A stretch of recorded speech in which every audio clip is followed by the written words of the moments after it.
Good morning student. Nirmal PG college के online class में आपका स्वागत है, हार्दिक अभिनंदन है। अपन बात कर रहे थे एनएमआर स्पेक्ट्रोस्कोपी की। मैंने कहा था एनएमआर स्पेक्ट्रोस्कोपी किस प्रकार, इसका सिद्धांत क्या है।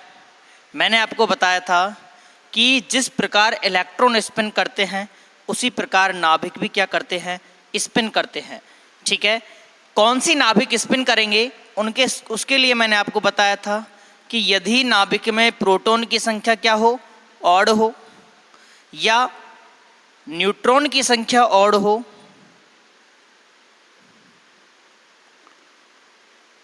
या प्रोटॉन और न्यूट्रॉन को जोड़ते हैं। ठीक है, यानी सम ऑफ प्रोटॉन और न्यूट्रॉन, इन दोनों का जो योग है वो क्या होना चाहिए, ऑड होना चाहिए। इन दोनों के सम को अपन क्या बोलते हैं, एटॉमिक मास, परमाणु द्रव्यमान। ठीक है, बात समझ में आई ना। यदि किसी भी नाभिक में प्रोटॉन की संख्या ऑड हो, न्यूट्रॉन की संख्या ऑड हो, या उनका जो मास है वो कैसा हो, ऑड हो, तो वो एनएमआर एक्टिव होते हैं। ठीक है, इनमें से कोई भी एक ऑड हो तो वो एनएमआर एक्टिव होता है। जैसे मैंने आपको बताया था H1, 13C, 31P, ये सभी कैसे न्यूक्लियस हैं, एनएमआर एक्टिव न्यूक्लियस हैं। जैसे 2D यानी ड्यूटेरियम, ट्राइटियम, ये सभी कैसे हैं, एनएमआर एक्टिव मॉलिक्यूल हैं या एनएमआर एक्टिव परमाणु हैं, क्योंकि इनके नाभिक में क्या पाए जा रहे हैं, ऑड नंबर में इलेक्ट्रॉन पाए जा रहे हैं। मैंने आपको बताया था ये तो पता चलेगा कि कौन सी नाभिक स्पिन करेगी जिसमें प्रोटॉन की संख्या ऑड हो, न्यूट्रॉन की संख्या ऑड हो, या उसका एटॉमिक मास कैसा हो, ऑड हो। फिर मैंने आपको बताया था कि यह नाभिक मैग्नेटिक फील्ड यानी चुंबकीय क्षेत्र की एब्सेंस में स्पिन नहीं करता। यह कब स्पिन करेगा, जब इस पर अपन चुंबकीय क्षेत्र क्या करेंगे, अप्लाइड करेंगे। जब अपन इस पर चुंबकीय क्षेत्र लगाएंगे तो मैंने आपको कहा था कि अपन एक सैंपल लेते हैं, उस सैंपल में कुछ नाभिक इसकी दिशा में क्या करेंगे, स्पिन करेंगे, यानी उनकी स्पिन के कारण जो चुंबकीय क्षेत्र जनरेट होगा वो उसकी दिशा किसके समानांतर होगी, अप्लाइड चुंबकीय क्षेत्र के से। तो क्या हो जाएंगे, वो स्टेबलाइज कर जाएंगे। और जिनकी दिशा इस चुंबकीय क्षेत्र के क्या हो, अपोजिट हो, कुछ नाभिक इसकी दिशा में स्पिन करेंगे और कुछ नाभिक इसकी अपोजिट स्पिन करेंगे। ठीक है, या अपन ऐसे कह सकते हैं कि कुछ नाभिक की स्पिन से जो चुंबकीय क्षेत्र उत्पन्न होता है वह इस अप्लाइड फील्ड के समानांतर होगा, वो क्या कर जाते हैं, स्टेबलाइज कर जाते हैं। और कुछ नाभिक का स्पिन के कारण जो चुंबकीय क्षेत्र उत्पन्न होगा वह इस अप्लाइड मैग्नेटिक फील्ड के क्या होगा, अपोजिट होगा, वो क्या कर जाएंगे, डिस्टेबलाइज कर जाएंगे। ठीक है, तो यहाँ पर दो एनर्जी स्टेट आ गई। इन दो एनर्जी स्टेट के बीच की जो एनर्जी डिफरेंस है, यदि उतनी एनर्जी का अपन कोई एक फोटोन इसको दे दें तो क्या होगा, इस फोटोन का एब्जॉर्प्शन हो जाता है। यानी फोटोन की एनर्जी कितनी होनी चाहिए, h²। इन दोनों के एनर्जी डिफरेंस के बराबर फोटोन की एनर्जी होनी चाहिए। बात समझ में आ गई क्या। फिर मैंने आपको एक फॉर्मूला बताया था कि डेल्टा ई बराबर क्या होता है। मैंने आपको पिछली क्लास में एक फॉर्मूला बताया कि डेल्टा ई बराबर क्या होता है। तो देखिए, डेल्टा ई बराबर होता है म्यू BN H0/I। ठीक है, डेल्टा ई बराबर क्या हो गया, h बराबर म्यू BN H0/I। ठीक है, तो म्यू बराबर फ्रीक्वेंसी बराबर क्या होगा, कौन सी फ्रीक्वेंसी, एब्जॉर्ब फ्रीक्वेंसी, जिसका अपन फोटोन इसको दे रहे हैं। रेडियो वेव का फोटोन जो ये एब्जॉर्ब करेगा उसकी फ्रीक्वेंसी क्या होगी, म्यू BN H0/IH। ठीक है, अब देखिए यहाँ से अपन को क्या पता चल रहा है कि जो न्यू है ना वो समानुपाती है किससे? अप्लाइड मैग्नेटिक फील्ड से। इसका मतलब क्या है? अपन जितना ज़्यादा मैग्नेटिक फील्ड यहाँ पर अप्लाइड करेंगे, इन एनर्जी के बीच का जो डिफरेंस है वो उतना ज़्यादा होगा, और जितना ज़्यादा डिफरेंस होगा उतनी हाई फ्रिक्वेंसी का अपन को क्या चाहिए? फोटोन चाहिए एब्जॉर्प्शन के लिए। ऐसा क्यों? मैंने आपको पिछली क्लास में बताया था कि फोटोन का एब्जॉर्प्शन तभी हो सकता है जब इस फोटोन की जो एनर्जी है वह इस एनर्जी डिफरेंस के बराबर हो। ठीक है, यदि अपन ज़्यादा स्ट्रेंथ का, ज़्यादा प्रबल चुंबकीय क्षेत्र यहाँ पर अप्लाइड करेंगे तो इनके बीच की एनर्जी डिफरेंस बढ़ जाएगा, यानी डेल्टा ई का मान बढ़ जाएगा, और अपन को इसके बराबर एनर्जी का फोटोन ही एब्जॉर्ब कराना है, तो क्या करेंगे कि यहाँ पर न्यू का मान भी बढ़ जाता है। यानी यदि अपन अप्लाइड फील्ड का मान बढ़ाएं तो किसका मान बढ़ जाता है? म्यू का मान बढ़ जाता है। अब एक चीज़ देखिए, यहाँ तक बात समझ में आ गई कि यदि अपन अप्लाइड फील्ड को बढ़ाएंगे तो एब्जॉर्प्शन फ्रीक्वेंसी का मान क्या हो जाता है? बढ़ जाता है।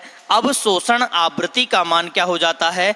बढ़ जाता है। यदि अप्लाइड फील्ड को कम कर दिया तो अवशोषण आवृत्ति का मान भी क्या हो जाता है? कम हो जाता है। जब अपन एनएमआर स्पेक्ट्रा मापते हैं या एनएमआर स्पेक्ट्रा बनाते हैं, उस टाइम अपन इन दोनों में से एक को क्या रख देते हैं? कांस्टेंट रख देते हैं।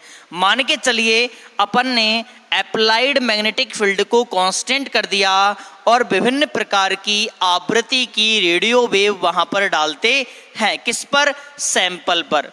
ठीक है, अपन ने अप्लाइड मैग्नेटिक फील्ड को क्या कर दिया? कांस्टेंट कर दिया, लेकिन इसको जैसे ये एनर्जी डिफरेंस है इसको अपन ऐसे माप नहीं सकते। अपन कब मापेंगे कि जिस एनर्जी की फ्रिक्वेंसी या जिस फ्रिक्वेंसी की जो फोटोन है वो एब्जॉर्ब हो जाएगा और अपन को स्पेक्ट्रम देंगे तो अपन बताएंगे कि यहाँ पर इस स्पेक्ट्रम का एब्जॉर्प्शन हुआ है। ठीक है, तो अपन क्या करेंगे कि अप्लाइड मैग्नेटिक फील्ड को तो कांस्टेंट कर देंगे, स्थिर कर देंगे, और विभिन्न प्रकार की फ्रिक्वेंसी इस पर क्या करेंगे? डालेंगे। तो उनमें से जो एक फ्रिक्वेंसी है उसका एब्जॉर्प्शन यहाँ पर हो जाता है। ठीक है, जिस फ्रिक्वेंसी का एब्जॉर्प्शन हो जाएगा वह अपन को स्पेक्ट्रोस्कोपी में पता चल जाता है। बात समझ में आ गई क्या? किस प्रकार अपन स्पेक्ट्रा लेते हैं? ठीक है, वापस सुन लीजिए कि अपन अप्लाइड मैग्नेटिक फील्ड को कांस्टेंट कर देते हैं। ये तो कांस्टेंट कर दिया। अप्लाइड मैग्नेटिक फील्ड को कांस्टेंट करने के बाद अपन क्या देते हैं? अप्लाइड मैग्नेटिक फील्ड कांस्टेंट करने से क्या होगा कि इन दोनों का जो एनर्जी डिफरेंस है वह कांस्टेंट हो गया। कांस्टेंट होने के बाद क्या होगा? जब अपन इसको फोटोन देते हैं तो यह एक पर्टिकुलर फ्रिक्वेंसी के फोटोन को एब्जॉर्प्शन कर लेगा और अपन को पता चलेगा कि इन दोनों एनर्जी लेवल के बीच की एनर्जी कितनी है। ठीक है, उसका अपन को स्पेक्ट्रम प्राप्त होगा। बात समझ में आ गई क्या?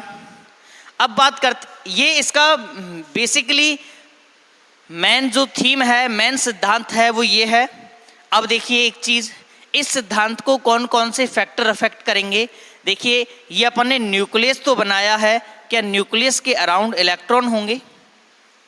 ये अपन ने न्यूक्लियस तो बनाया है, लेकिन न्यूक्लियस के चारों ओर क्या पाए जाते हैं? इलेक्ट्रॉन पाए जाते हैं। जैसे ही अपन चुंबकीय क्षेत्र अप्लाइड करेंगे, ये इलेक्ट्रॉन भी क्या करेंगे? अपने पाथ में सर्कुलेट करेंगे। सर्कुलेट करने के कारण एक मैग्नेटिक फील्ड जनरेट करेंगे जो इस मैग्नेटिक फील्ड को क्या करेगा? प्रतिकर्षित करेगा। यानी इन इलेक्ट्रॉन के द्वारा भी एक मैग्नेटिक फील्ड जनरेट होता है। कौन से इलेक्ट्रॉन? जो उस नाभिक के क्या हों? चारों ओर उपस्थित हों। नाभिक के चारों ओर उपस्थित इलेक्ट्रॉन के द्वारा भी एक मैग्नेटिक फील्ड, चुंबकीय क्षेत्र उत्पन्न होता है। किसके कारण? इस अप्लाइड मैग्नेटिक फील्ड के कारण, जो इस अप्लाइड मैग्नेटिक फील्ड का क्या करता है?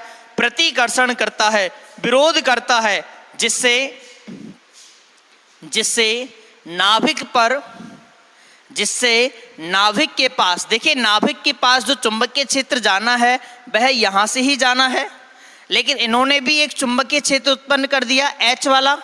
तो नाभिक के पास जो चुंबकीय क्षेत्र जाएगा वह H0 से कम जाएगा। कितना कम जाएगा? H कम जाएगा। ठीक है, ये नाभिक को जो चुंबकीय क्षेत्र महसूस होगा, ठीक है, कौन सा चुंबकीय क्षेत्र? जो नाभिक को महसूस होगा वो कितना होगा, HN होगा, और जो HN है वह H0 से क्या होगा, कम होगा। कितना कम होगा, जितना इलेक्ट्रॉन चुंबकीय क्षेत्र जनरेट करते हैं। वापस सुनिए, वापस सुनिए क्या किया है अपन ने। सबसे पहले इसको मिटा देता हूँ, ये वाला अपन को एक फॉर्मूला, अब अपन को ये जो रिलेशनशिप है वो अपन को याद रखनी है। यहाँ पर देखिए, वापस सुनिए इसको। ये कॉन्सेप्ट अपन को शिल्डिंग और डीशिल्डिंग के बारे में बताएगा।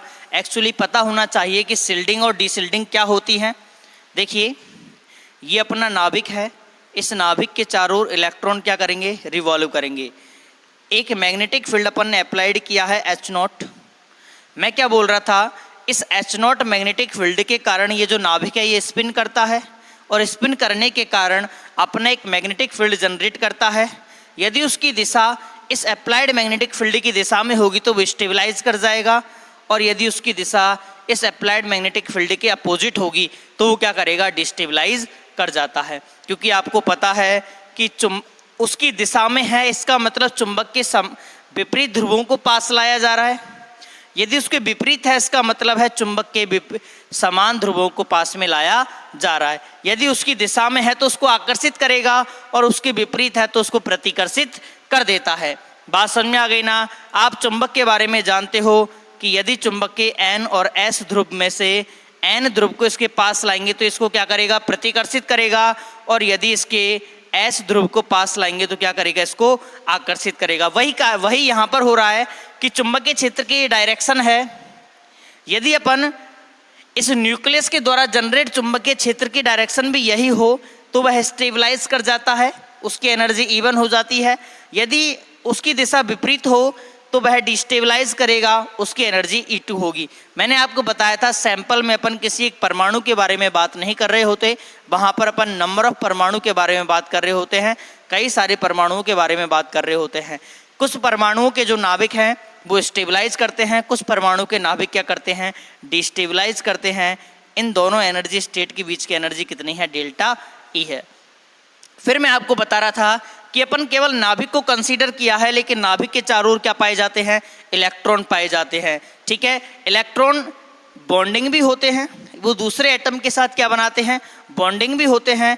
इन इलेक्ट्रॉन के कारण भी क्या होता है, एक मैग्नेटिक फील्ड जनरेट होता है, चुंबकीय क्षेत्र जनरेट होता है। और जब इलेक्ट्रॉन कैसे हों, पेयर्ड फॉर्म में हों, तो वो हमेशा ऐसा चुंबकीय क्षेत्र जनरेट करते हैं जो इस अप्लाइड मैग्नेटिक फील्ड का क्या करेगा, विरोध करता है। यह इलेक्ट्रॉन का जो मैग्नेटिक फील्ड है वह अप्लाइड फील्ड का विरोध करेगा, तो नाभिक तक जो मैग्नेटिक फील्ड जाएगा वह यहीं इसी क्षेत्र से होकर जाएगा। ठीक है, इसके कारण नाभिक को जो चुंबकीय क्षेत्र अनुभव होगा वह अप्लाइड मैग्नेटिक फील्ड से क्या होगा, कम होगा। कितना कम होगा, ये बात कर रहा था कि जो ये तो कौन सा चुंबकीय क्षेत्र है जो नाभिक को महसूस होता है, अनुभव होता है, और कितना, और ये वाला जो H है ये इलेक्ट्रॉन के द्वारा जो मैग्नेटिक फील्ड जनरेट होता है H0 जो अपन अप्लाइड करते हैं। यदि H0 में से H घटा दूं मैं तो HN जो चुंबकीय क्षेत्र है वो किसको महसूस होगा, नाभिक को महसूस होगा। जितना मैंने आपको बताया था कि जो U है वो H0 के समानुपाती होती है। जितना कम चुंबकीय क्षेत्र होगा उतनी कम फ्रिक्वेंसी अपन को चाहिएगी। ठीक है, इस डेल्टा E के बराबर करने के लिए, यानी यहाँ पर एनर्जी डिफरेंस क्या हो जाएगा, कम हो जाएगा। बात समझ में आई क्या? यदि इन नाभिक पर अनुभव चुंबकीय क्षेत्र का मान कम हो जाता है क्योंकि इलेक्ट्रॉन के चुंबकीय क्षेत्र उसको कम कर देते हैं, जिसके कारण क्या होगा, उनकी जो एनर्जी डिफरेंस है वो कम हो जाते हैं। जितना एनर्जी डिफरेंस कम होगा उसकी फ्रिक्वेंसी भी उतनी ही क्या हो जाएगी, कम हो जाएगी। ठीक है, उसकी जो एब्जॉर्प्शन फ्रिक्वेंसी है वो भी क्या हो जाएगी, कम हो जाएगी। बात समझ में आ गई ना?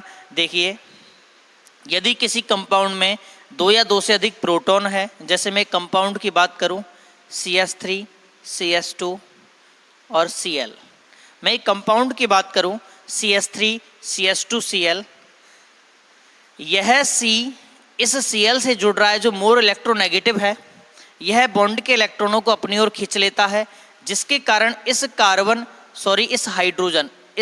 से जो हाइड्रोजन जुड़ा हुआ है इसके अराउंड इलेक्ट्रॉन डेंसिटी क्या हो जाती है, कम हो जाती है।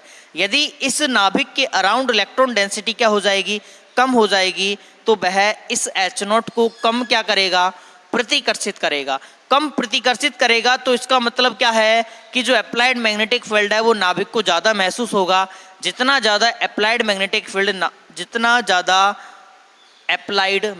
फील्ड नाभिक को महसूस होगा, उसके बीच का जो एनर्जी डिफरेंस है उतना ज़्यादा होगा, वह उतनी अधिक फ्रिक्वेंसी को एब्जॉर्ब करेगा।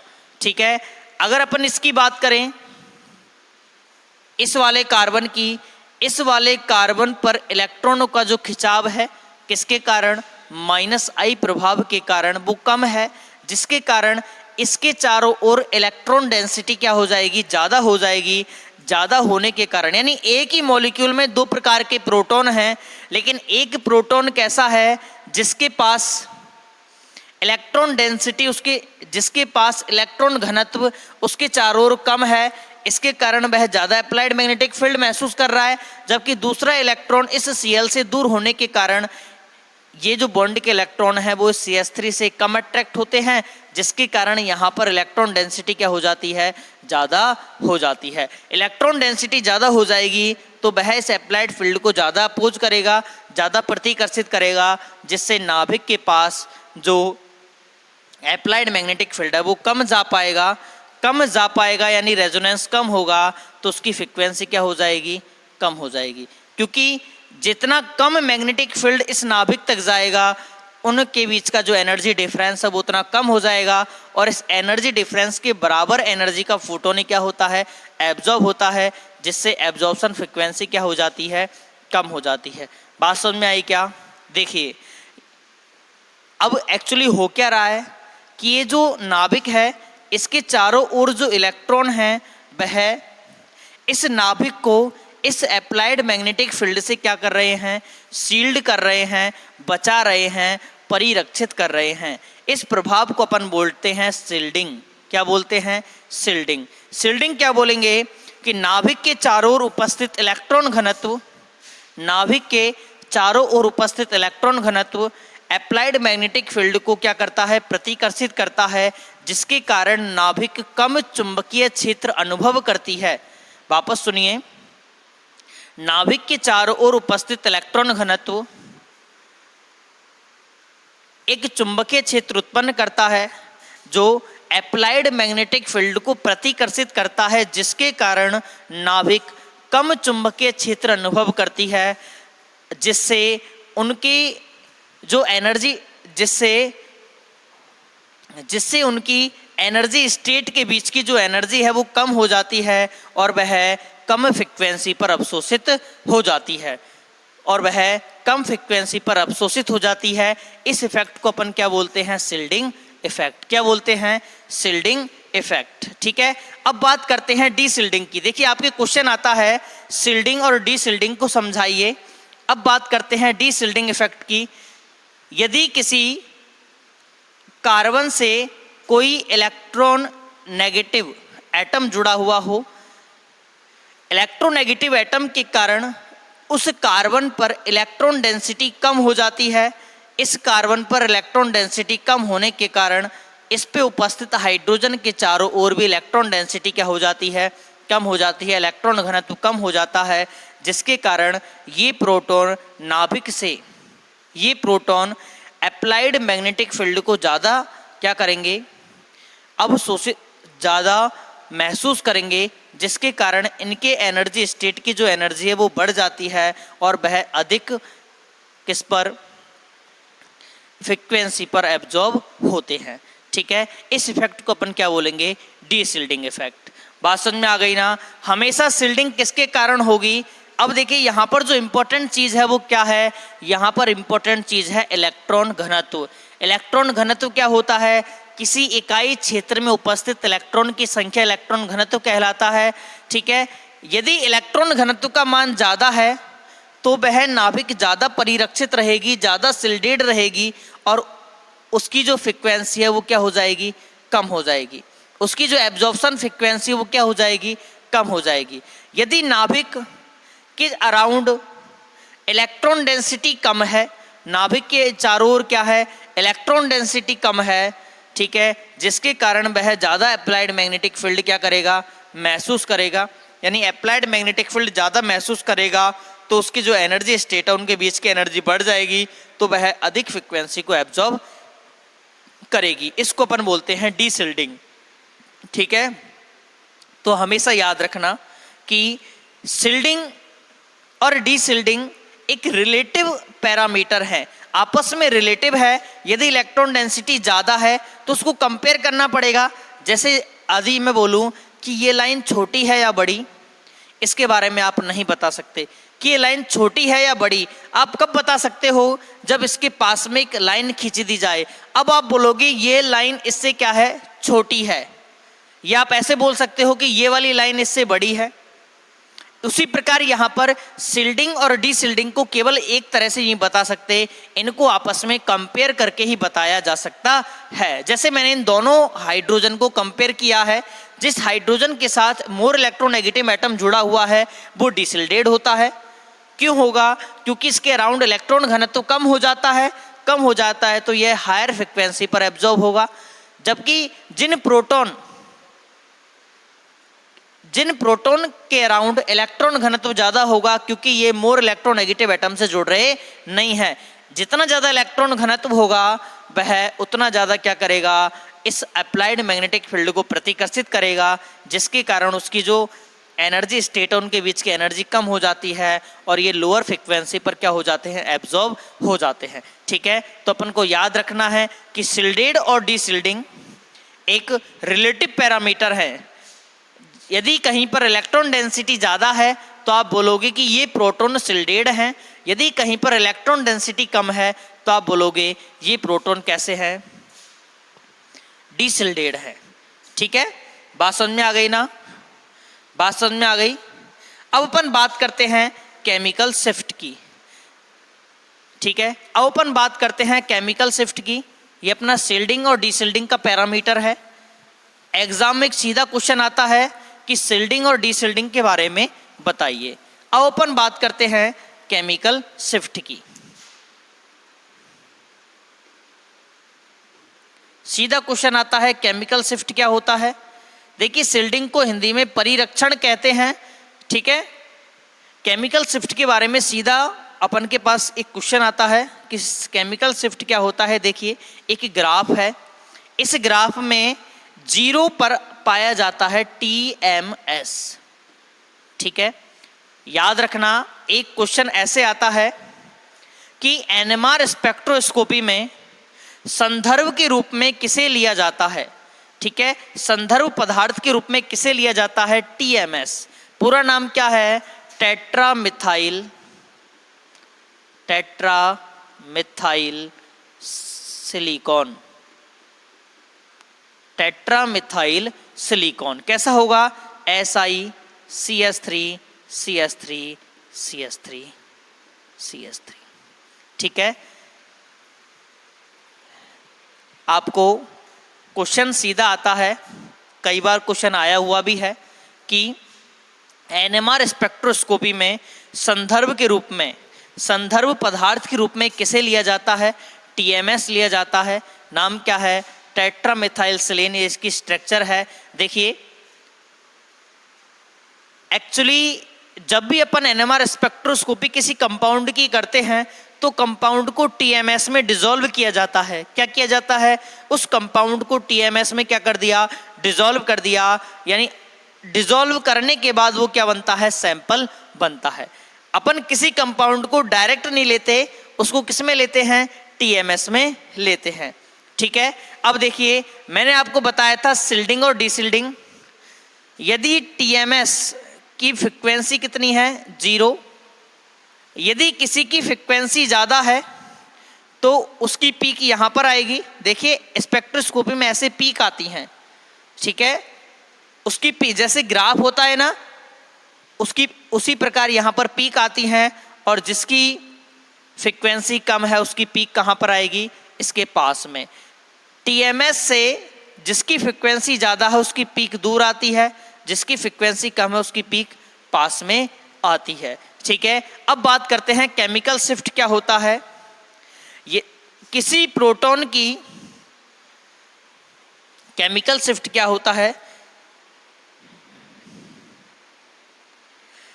किसी प्रोटॉन का टीएमएस और एब्जॉर्प्शन फ्रीक्वेंसी के बीच का जो डिफरेंस है, किसी भी प्रोटॉन का टीएमएस और